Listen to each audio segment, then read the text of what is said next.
ፒያሳና የቲክቶክ መንደር የዛሬው አዲስ አበባ ገጽታዎች። ሰላም ጤና ይስጥልን የቻናላችን ቤተሰቦች፣ ዛሬ በአዲስ አበባ ሰማይ ስር ሁለት ትልልቅ አጀንዳዎችን ይዘን መጥተናል። አንደኛው የከተማዋ ልብ የታሪክ ማህደር የሆነችው ፒያሳ በታሪክ ታይቶ በማይታወቅ ፍጥነት እየተቀየረች ያለችበት ሁኔታ ነው። ሁለተኛው ደግሞ ሌሊቱን ሙሉ እንቅልፍ አጥተው በቲክቶክ መንደር ጦርነት የከፈቱት ኢንፍሉዌንሰሮች ጉዳይ ነው። ፒያሳ ስትፈርስ የቲክቶክ መንደሮች ለምን ይንጫጫሉ? እስከ መጨረሻው አብራችሁን ቆዩ። የፒያሳ ታሪካዊ ክብር።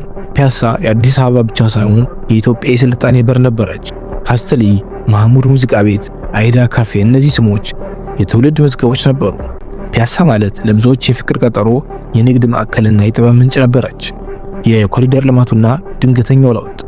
ሰሞኑን ፒያሳን ስንመለከታት ግን የማናውቃት ከተማ ሆናብናለች። መንግስት በጀመረው የኮሪደር ልማት ምክንያት በርካታ ታሪካዊ ህንፃዎች ፈርሰዋል። ፒያሳ ጠባብ መንገዶች እየሰፉ አዳዲስ የእግረኛ መንገዶችና የብስክሌት መስመሮች የተገነቡ ነው። የህዝቡ ስሜት፣ ከተማዋ መጽዳት አለባት፣ አዲስ አበባ እንደ ስሟ አበባ መሆን አለባት የሚሉ አሉ። ተቃዋሚዎችም ታሪካችን እየጠፋ ነው፣ ትዝታችንን አታፍርሱት በሚል ቁጭት የሚናገሩ ብዙ ናቸው። በተለይ አነስተኛ ነጋዴዎችና የቤት ተከራዮች ላይ የደረሰው ጫና አሁንም አነጋጋሪ ነው። አዲሷ ፒያሳ ምን ትመስላለች? አሁን ላይ የተገነቡት የፓርኪንግ ቦታዎች፣ የብርሃን ጌጦችና የአስፋልት ስራዎች ፒያሳን ወደ አውሮፓ ከተማነት የቀየሯት ይመስላል። ነገር ግን የፒያሳ መንፈስ አብሮ አለ ወይ የሚለው የሁላችንም ጥያቄ ነው። ክፍል 2 የቲክቶክ መንደርና የሰሞኑ ድራማ፣ ጊፍት ወይስ ስድብ? በኢትዮጵያ ቲክቶክ መንደር ሰሞኑን ሰላም የለም። ታዋቂ ቲክቶከሮች በቡድን ተከፋፍለው የላይቭ ባትል እያደረጉ ነው። ግን ደግሞ ባትሉ በውድድር ብቻ አያበቃም። የግል ህይወት ማጥላላት፣ ስድብና ዛቻዎች ተበራክተዋል። ጎፈንድሚና የገንዘብ ዝውውሩ ሌላኛው ትልቅ አጀንዳ። በቲክቶክ እርዳታ መጠየቅ ነው።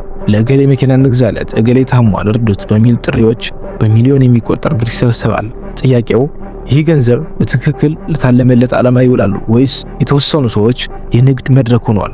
ሰሞኑን የገንዘብ አያያዙን አስመልክቶ ቲክቶከሮች እርስ በርስ ይወነጃጀሉ እያየን ነው። የቲክቶክ ተጽዕኖ በወጣቱ ላይ። ወጣቶች ሌሊቱ ሙሉ ቲክቶክ ላይ ስድብ ሲሰሙ ማደራቸው ምን አይነት ትውልድ እንደሚፈጠር የሚያሳይ ነው።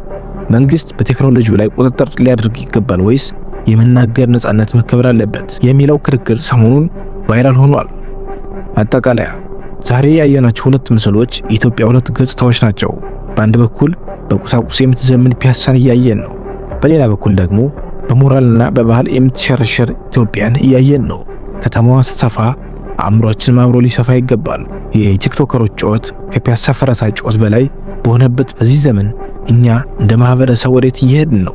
እናንተስ ምን ትላላችሁ? የፒያሳ መፍረስና መዘመን እንዴት ይታያችኋል? የቲክቶክ ድራማዎችስ አሰልችቷችኋል ወይስ እየተዝናናችሁባቸው ነው?